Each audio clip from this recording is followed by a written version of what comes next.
Shalom, queridos, Deus abençoe a vida de vocês. Vamos para 1 Tessalonicenses, né, capítulo 2. E Paulo começa ali no primeiro versículo, né, falando de uma visita, né, ao pessoal de Tessalônica, da qual ela não foi infrutífera, né? A gente consegue observar isso ali em Atos no capítulo 17, tá? Principalmente no começo ali do capítulo. E só relembrando a história mais ou menos para vocês, eles começaram a pregar em Tessalônica, né? Alguns judeus aceitaram a palavra, alguns gregos também aceitaram a palavra, e aquilo gerou um pouco de revolta nos judeus que não criam, né? E eles movimentaram ali alguns homens ruins da cidade, né? E tentaram ele caçar Paulo, né? Mas não encontraram, então eles pegaram Jason e levam Jason até as autoridades, né? E Jason é preso e paga fiança e depois sai, e Paulo é enviado para Bereia por conta disso, né? Então a visita de Paulo lá foi muito frutífera, e uma das coisas que mostram de certa forma que você está no caminho certo é a perseguição, porque quando você começa a fazer aquilo que é correto, logo se levantam pessoas, logo invejosos aparecem. É um negócio meio complicado, mas que a gente tem que superar, né? Bom, aí ele fala sobre eles terem sido insultados em Filipos, né? Isso também está em Atos, no capítulo 16, tá? Ali do meio do capítulo, do versículo 16 até mais ou menos o versículo 40, tá bom? Bom, e aí ele começa a falar, né, que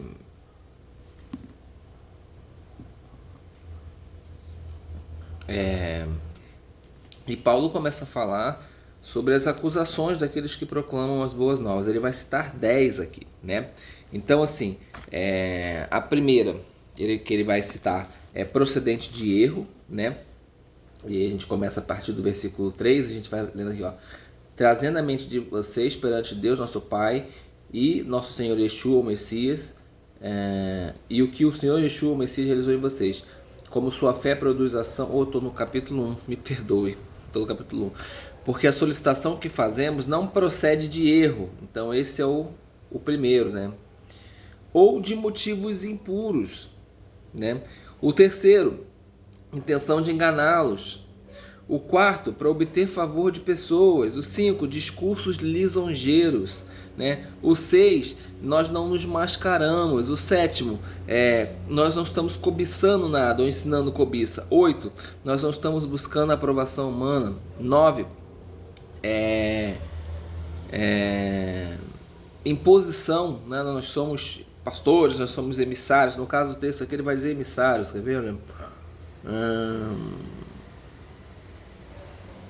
Estou sempre no capítulo 1, meu Deus.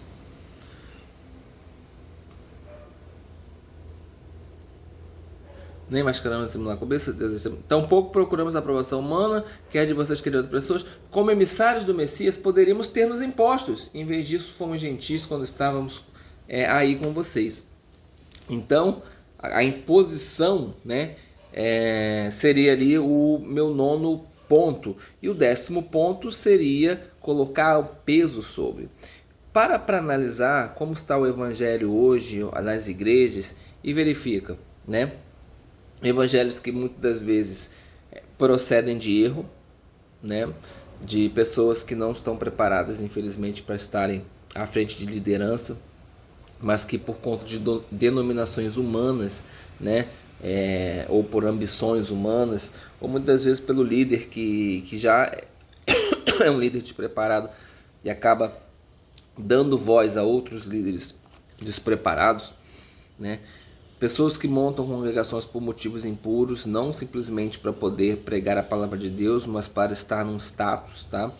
Porque nos dias de hoje ser pastor às vezes é status em determinadas áreas da sociedade, né?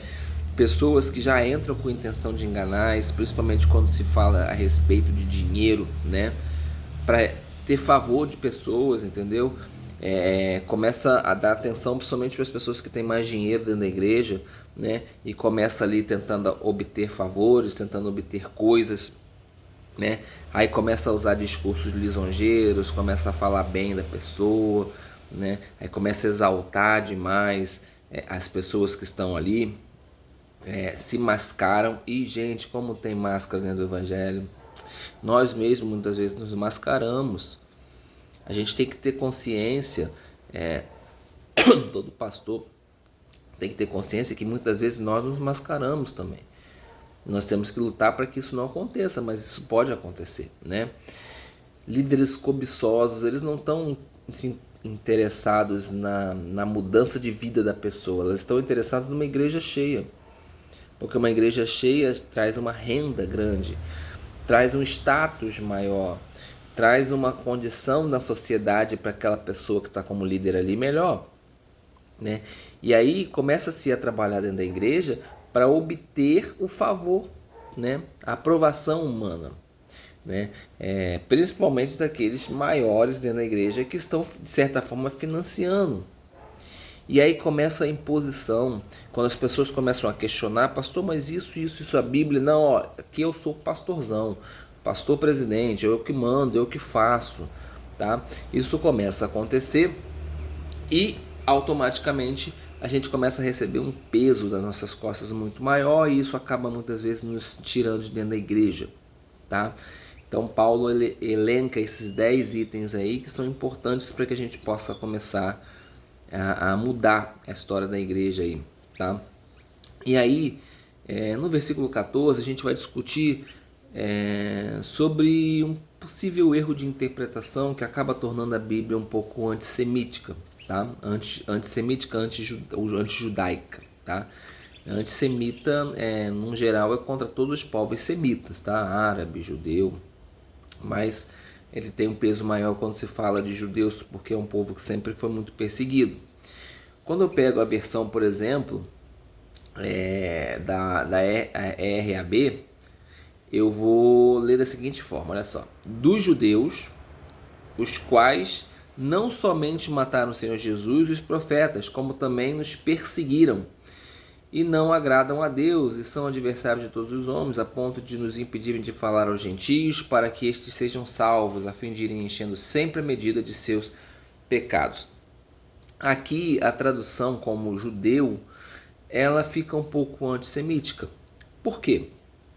Porque Paulo está falando das pessoas que são procedentes da Judéia. Que são judeus? São judeus, mas não são todos. Quando você pega ali e bota dos judeus, os quais não somente mataram o Senhor Jesus, você está meio que generalizando todo, né? Todo um contexto, tá? Então, é importante que a gente comece a separar essas coisas para que a gente não venha a criar um sentimento ruim pelo judeu. Afinal de contas, a missão deles era levar para a gente as boas novas, né? E a igreja hoje tem uma responsabilidade muito grande com o povo judaico. Afinal de contas, diz a palavra em Romanos, né, que quando a gente começar a colocar ciúme neles, eles vão começar a querer vir, saber o que é. Então, da mesma maneira que nós ficamos um tempo no escuro, enquanto Deus era revelado aos judeus, hoje os judeus estão no escuro enquanto Deus é revelado a gente. E nós precisamos levar para eles também a palavra. Então, se a gente começa a colocar no nosso coração um sentimento ruim contra o judeu, por causa de leituras como essa, a gente acaba deixando de cumprir um pouco da nossa missão, de colocar ciúmes neles, né? Mas eu vou ler aqui para vocês, ó. Porque, irmãos, vocês vieram a ser imitadores das congregações de Deus em Judá, que estão unidas ao Messias Jesus, pois sofreram da parte dos seus conterrâneos a mesma coisa que elas sofreram por parte dos habitantes de Judá, né? Então, deixa eu ver se eu tenho aqui mais próximo de mim. Eu não tenho aqui, infelizmente está longe, mas eu vou pegar. Eu vou apertar pause aqui e vocês me deem um segundo que eu vou pegar a Bíblia. Prontinho, já estou voltando aqui, deixa eu só posicionar aqui o telefone. Nós vamos abrir lá no versículo 14 e vamos ver como esta minha versão aqui, que eu tenho em mãos, eu já vou dizer para vocês qual versão que ela é.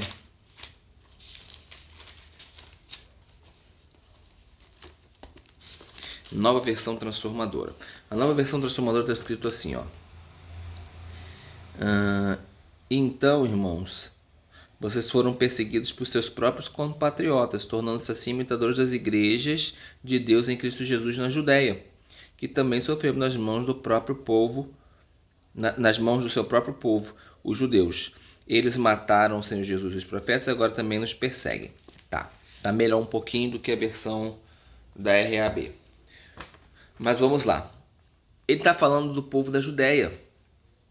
Olha como a igreja às vezes se segue. Ele está falando no contexto das pessoas que moram na Judéia, né?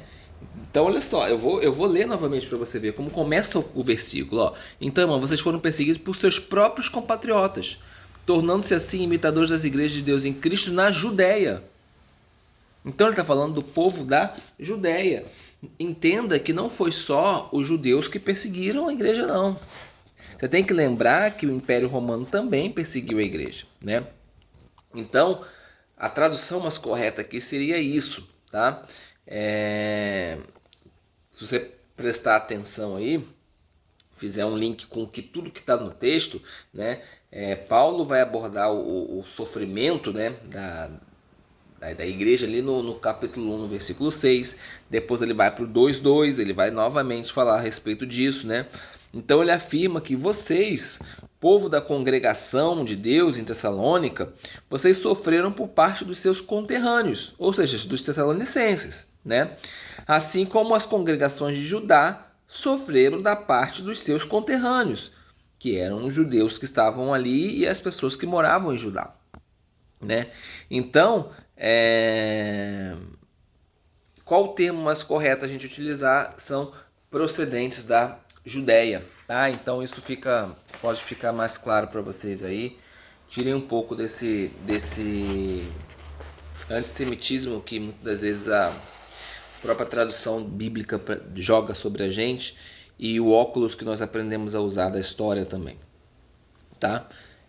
Bom, aí ele vai falar que mataram ali o Senhor Jesus, né? Lembrando que os líderes judaicos tinham responsabilidade, mas também os italianos, os romanos também mataram, né? Aí diz que mataram os profetas, né? Então os habitantes de Judá, da Judéia, eles estavam pouco dispostos a ouvir os profetas, tá? Por isso que eles o mataram. Inclusive tem bênçãos hoje dentro do judaísmo falando a respeito disso, para trazer um arrependimento, né? E fala também sobre as pessoas que perseguiram a igreja, e o próprio Paulo foi um perseguidor da igreja, né? E aí Paulo tira um pouco do foco do passado e ele traz agora o foco para o futuro, porque ele estava falando dos profetas, né? Falando de Jesus, que já havia morrido e ressuscitado, mas agora ele traz esse foco para o presente, né? E aí declara que eles, né, que são os moradores da Judéia, que não creem em Jesus Cristo, né, e que estão militando, não só os que não creem, tá, mas aqueles que estavam militando para derrubar a igreja, né, que eles desagradam a Deus e se opõem a toda a humanidade quando eles vão impedindo que as boas novas cheguem até os gentios. A gente tem que lembrar que Jesus diz que para os fariseus hipócritas, né? Pô, vocês não entram no reino dos céus e não deixam ninguém entrar, né? Vocês, então, nesse sentido, olha, pô, vocês não entram porque vocês não têm um comportamento adequado e vocês não aceitaram a Jesus Cristo. E não deixam ninguém entrar porque ficam perseguindo esse povo. Então, Paulo usa mais ou menos uma mesma linguagem. É claro que Jesus está falando num outro sentido, mas eles usam a mesma linguagem, mais ou menos, tá? E a ira de Deus, porém, os alcançará no fim, tá? Paulo aqui não está incentivando vingança, tá? A vingança, ele inclusive fala lá em Romanos, no capítulo 12, ele orienta ao crente a não buscar a vingança, né? Mas essa resposta aí vai ser dada por Deus no fim dos tempos, tá? E aí ele vai falar no versículo 19, quando nosso Senhor Jesus voltar. É importante a gente entender que existe uma cronologia, né, dos textos que foram escritos no Novo Testamento. E Tessalônica foi uma dos primeiros escritos, né? Não vou chamar de livro porque é uma carta, né? Mas foi um dos primeiros escritos, cronologicamente falando, do Novo Testamento, tá? Então pode-se afirmar aí que é a primeira vez que se fala a respeito de uma volta explícita de Jesus no Novo Testamento, cronologicamente falando, tá? Não estou falando na ordem dos livros da Bíblia, estou falando na ordem em que eles foram escritos, tá? Então, fica esse registro aí, tá bom? Queridos, eu espero que Deus abençoe a vida de vocês. Em breve, capítulo 3, um vídeo bem mais curtinho, tá bom? E aí nós vamos no capítulo 4, onde realmente é o foco da carta aos Tessalonicenses. Amém? Deus abençoe sua vida. Shalom.